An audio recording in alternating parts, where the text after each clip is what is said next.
ভাই আমার দুঃখের কথা শুনবেন কি? আমার দুঃখের কথা শুনবেন। আমার শরীর অনেক দিন থেকে দুর্বল। আমি ডাক্তারের কাছে গেছি, ওষুধ দিছে। আমি এতটাই দুর্বল যে আমি দুটার মুখের এটাই খুলতে পারতেছি না। দেখেন ভাই কি কি নিয়ে আসছে।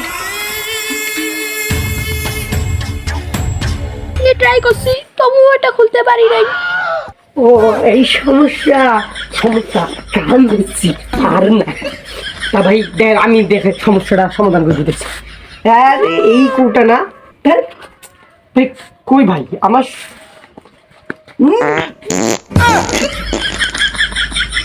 ভাই একটু দাঁড়ান, আসতেছি।